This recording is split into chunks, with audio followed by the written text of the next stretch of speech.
What up, to everybody? This is Kyle, and you are back watching Knockouts in 3 Counts, and we're back to bring you our picks for UFC Vegas 5. Corey is back with me once again.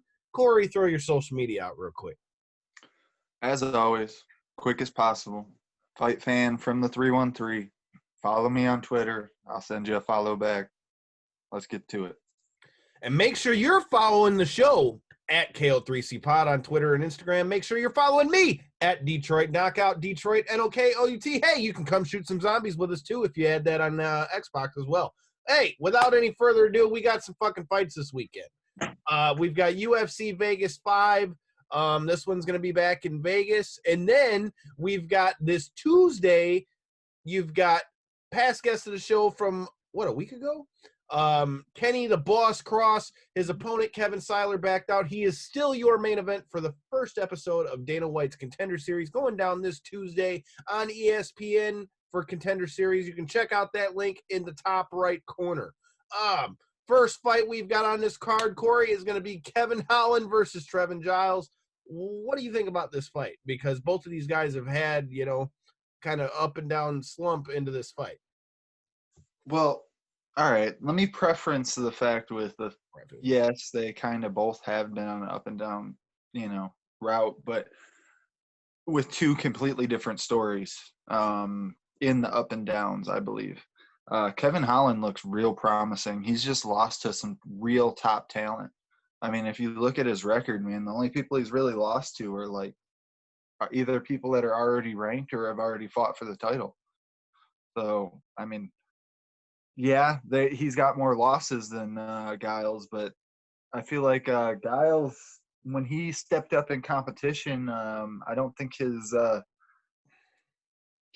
impressive fighter who goes out there and tries. And don't get me wrong, I just don't know if he's ready for the next step up. Yeah, and I think in this fight, Kevin Holland's going to show that.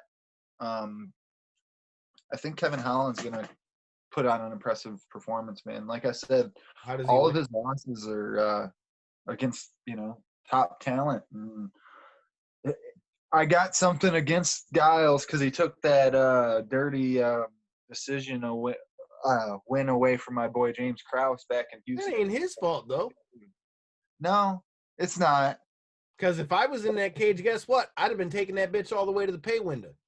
Oh, yeah. Yeah, I know. That's the thing with UFC, man. When you're paying people half their show, half show, half show and half to win, I don't care how I win. Yeah, I really don't. What's your pick? How do you see this one going? I'm going the same way as you. I think Kevin Holland's going to win this one. Hopefully, Trevin Giles can come in with a better gas tank because, as you said, for being the one who was supposed to be on that fight in which he fought James Krause, he gassed bad in the third round. Krause did. It was Krause that gassed in the third. Krause, they both were gassed. Yeah, they were both gassed, but Krause won round 1 and 2. And then then he got tired in round 3, and then everybody was pissed about the decision. I thought James Krause won that fight as well. So for me, I just think Trevin Giles is a good fighter, like you said, but to me, I think he needs a couple fights before he gets that next step up. We'll see if Kevin Holland can be that for him, but for me, I'm going with Kevin Holland in this one. I think he's probably going to win by knockout. Yeah, I would imagine so.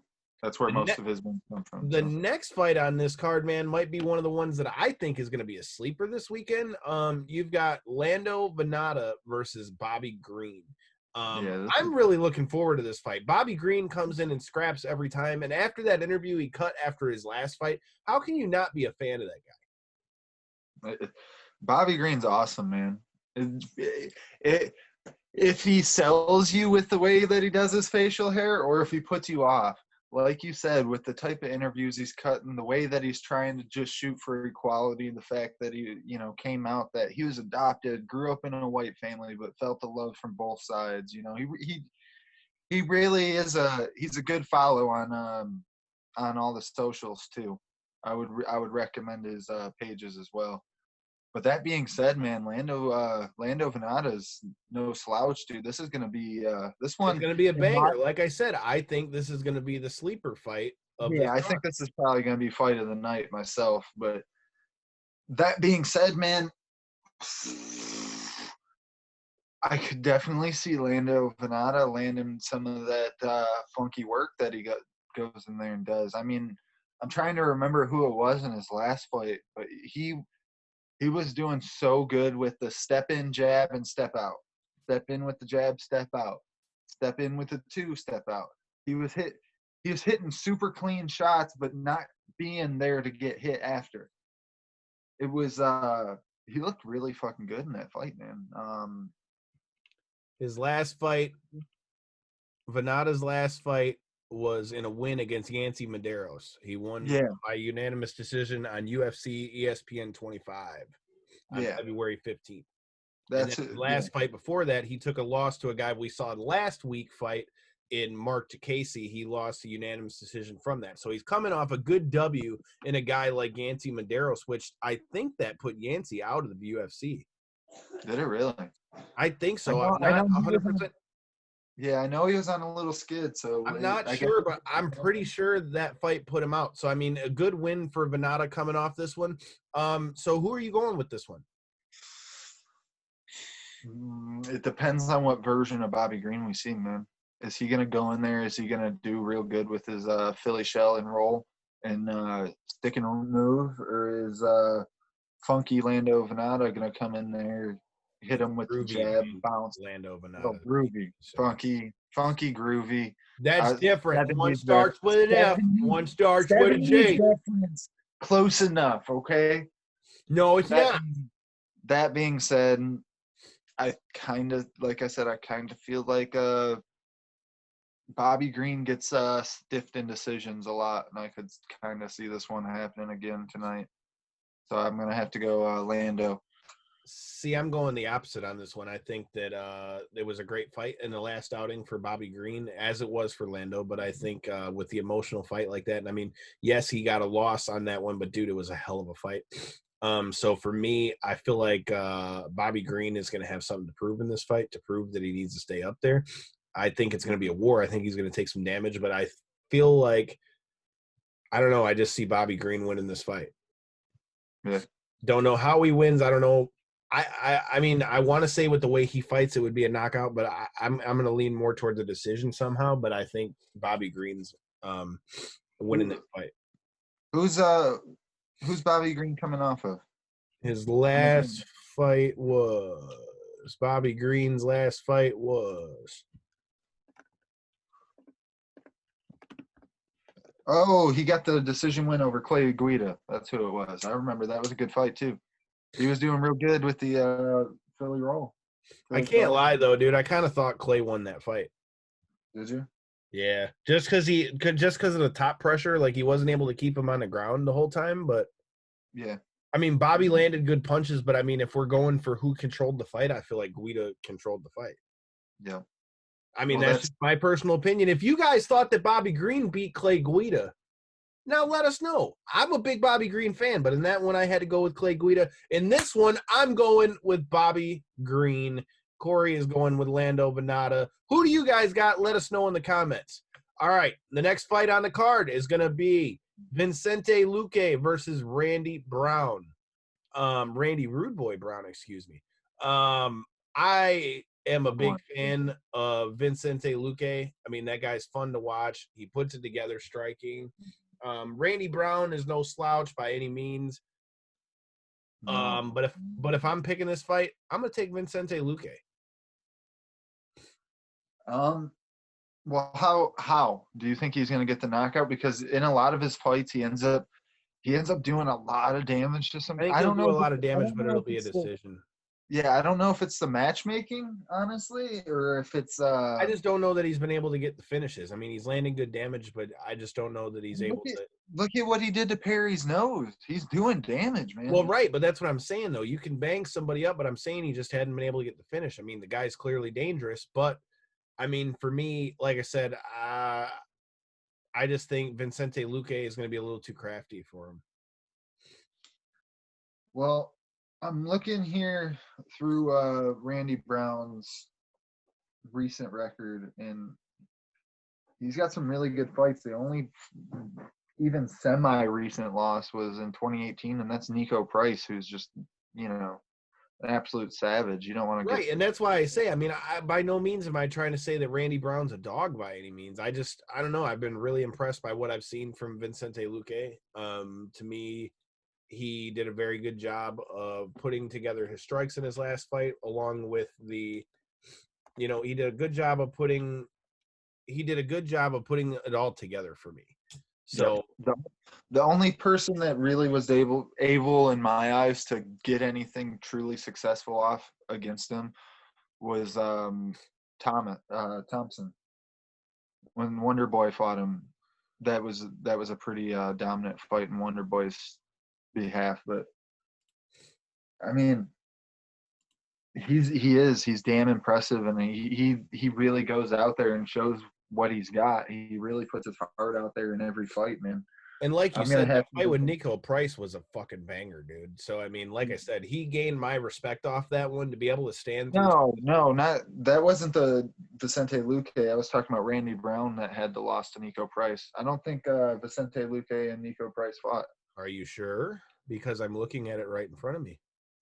Nico Price, excuse me, I misspoke. Nico Price won that fight. I lied. He won that fight. That was the one that he won because of the eye injury. That was in May. May 9th. Okay. Yeah. Yeah. So Luque won that fight because of the. He won that fight over. He did win that fight. I was right. He beat Nico Price, but he beat him because of the eye injury by doctor stoppage. Yeah, I remember he had his eye split open. That was on. Yeah, he looked like he got beat over the face with a steak. And that was I think the first fight back. That was the big opening. Yeah, I remember that fight. They beat the hell out of each other. We were at Jesse's for that fight. Like I said, after that one, that's the one that really won me over with Vincente Luque. So coming off of that fight is the reason why I just feel like he's going to be too much of a dog for Randy Brown on this one. But it's going to be a tough fight. Like you said, he hasn't lost in 2 years. For me, I'm going Vincente Luque. Corey, who is it you're going with on this one? Well, not to keep beating a dead horse on this fight, but Vincente Luque is also impressing me in the fact that he's not only is he going out there and showing that he's improving his skills in the training room in between fights, he's staying active, man. And he's not fighting any slouches. The UFC hasn't gave him one single easy match. Okay, but let me ask you this, though. I mean, do you think that that's something that can be detrimental right now, though, with all the COVID stuff? Because, I mean, you got to remember all those weight cuts. I truly think the UFC is doing a really good job with these events. And I don't say that just as being a fan. I say that in the fact of, like, look at, like, the MLB, how when they tried to open up, they got that not only are people testing positive, it's also getting passed through the clubhouses, where the only person that has knowingly tested positive that we know of, at least, which was Jacare, was on site. Mike Brown, and he tested positive and was immediately removed as soon as anything came up, and no one else caught anything. So that alone, in my eyes, shows that the UFC was doing. They're definitely doing everything they can. I mean, if you follow past guests of the show, Cody Stamen, as you should on Instagram and Twitter, you would see in his story, man. Even in the workout rooms that they didn't even have like the regular workout rooms. They had great plastic shower curtains in between the treadmills. Like, man, they're doing everything they can. I mean, it ain't no secret. We're all in a shitty situation right now, and I applaud the UFC for doing everything they can to make this card keep going. So, all right, hot seat, pick one. Vincente Luque. I think he's going to probably end up getting Randy Brown out of there at some point. So we're going the same on this fight.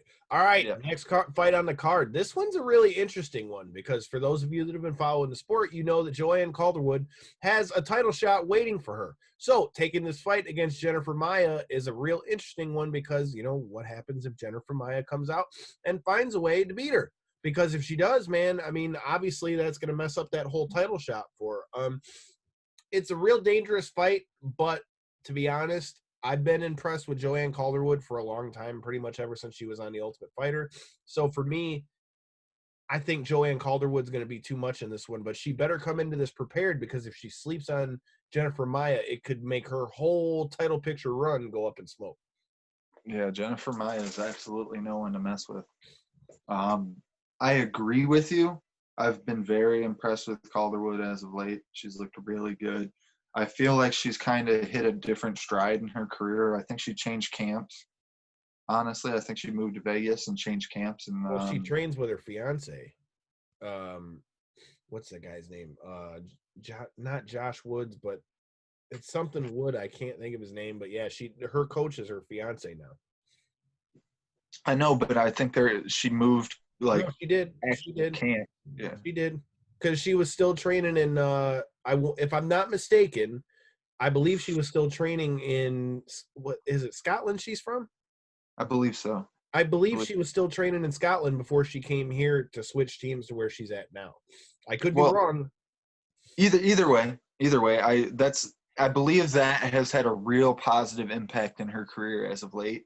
And I'm actually kind of contrary to the belief I get. Yes, this is obviously a big self-imposed challenge. You already knew you had a title fight scheduled, and instead of doing that, you chose to stay busy. Is it to make a check, or is it, I think in my eyes, it's actually to keep the rust off, to continue. That's 100% what it is. There's no other reason, because I mean, other than to make some money, I mean, other than just to make a payday, which don't get me wrong, I mean, she's getting paid well because she's fighting the co-main event, but I mean, it ain't going to be the same money she's going to get for a title fight. No, absolutely not. And but it's interesting to see the move. It's definitely interesting to see the move, and I've watched a couple interviews that she's done since the fight was announced, and she's kind of basically said not quite the same thing, but that she wanted to stay busy. That she felt like the surgery with Valentina was going to make it take too long for her to actually get her title fight, so she wanted to shake off that rust. All right, but how many fights though do you think she takes before we see her fight for a title? Just the one. Just the one. Yeah, I don't think she should take any more. I don't think she should take any more than one. All right, so who's it going to be? Do you think Joanne Calderwood gets the job done, or do you think Maya's going to pull upset? I sure hope so, because that would be a real shot in the foot, Yeah, I mean, I'm in the same boat as you. I think Joanne Calderwood gets past Jennifer Maia as long as she does her job, which, I mean, she's never really shown us a performance in which she hasn't. So for me, I think Joanne Calderwood's going to get the job done. I think she'll probably finish her somehow. I worry with Jennifer Maia's ground game that she's going to take her down and somehow get her back and choke her out. That's the only thing I worry about. I mean, I could see that. What do you guys think? Do you think Jennifer Maia's got a real chance here? Hit that subscribe button so you don't miss any of the great content, and let us know who you got for the future picks. Maybe we can bring you on here for one of these fight prediction videos. All right, Corey, last fight of the card. We got the main event, or the new main event, I should say. You've got Derrick Brunson versus Edmund Shahbazian. Shahbazian clearly is no slouch, no hoe. I mean, the guy's undefeated. He's had a great run so far in the UFC, and Derrick Brunson really doesn't need a whole lot of introduction at this point.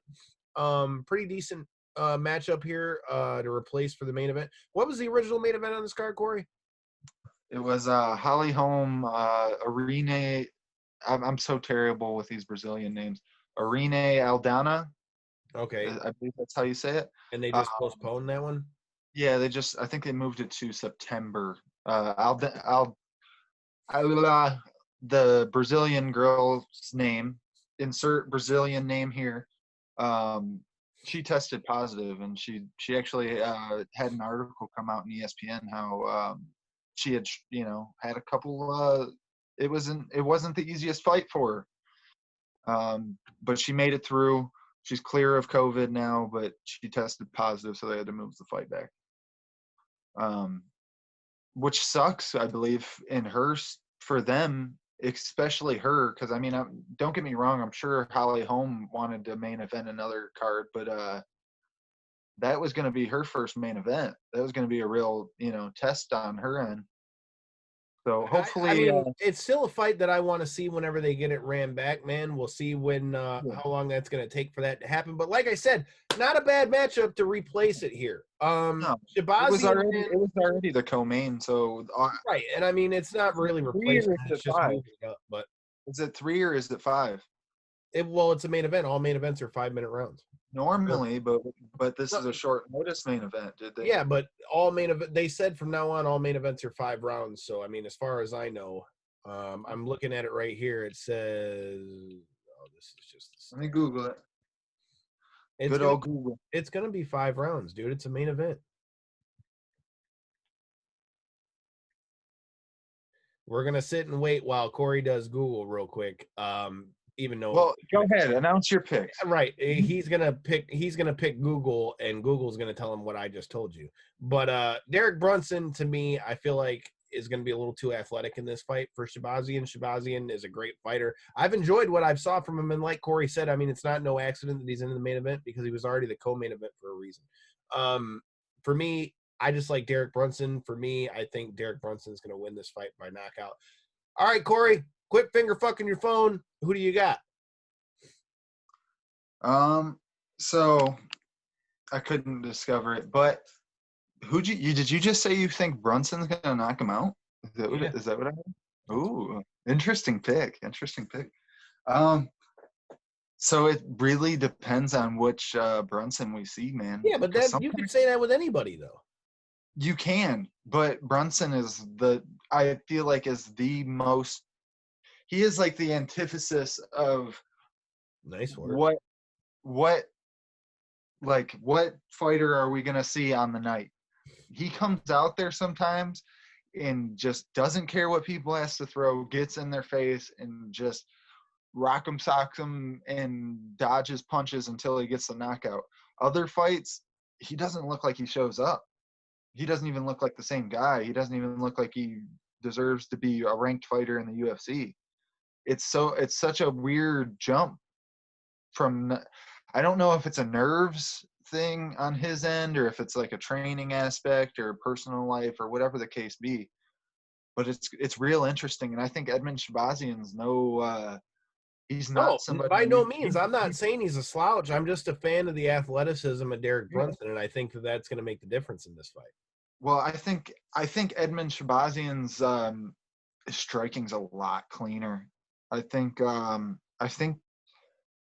if you go back and look, the UFC just released the top knockouts from both of the guys in separate videos, and in Edmund Shahbazian's, you can see he sets up Brad Tavares with the perfect, like he hides the head kick finish behind the jab so clean, and he set the whole thing up by everything's such more set up where Brunson is a rush, scramble, punches in your face, go for the knockout fighter. That being said, though, it's still an interesting fight, man. See, but that's why it, to me, I think that's the thing that can catch Shahbazian off guard, especially with him being undefeated. Kind of like that screen was catching you off guard. We were seeing in your nose, and yeah, that's why I had to make the adjustment. Sorry if you heard the little crinkles, but all right, fight time. Edmund Shahbazian knockout, round 1 or 2. So I'm going with Brunson by knockout. You're going with Shahbazian by knockout. Yeah, all right. Who do you guys got? Let us know in the comments. That's who we've got for UFC Vegas 5.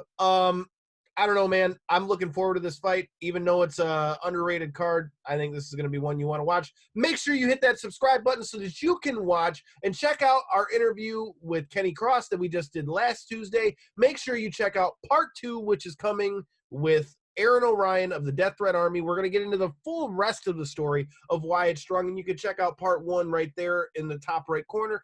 And be on the lookout as Bobby Nasty Nash will be coming to you this week as well before his main event fight on UFC Fight Pass for the Cage Fighting Fury title. Like I said, man, we've got all the great content coming for you here at Knockouts and 3 Counts. And until next time, hit that subscribe button, hit that like button, and stay safe. Don't catch coronavirus!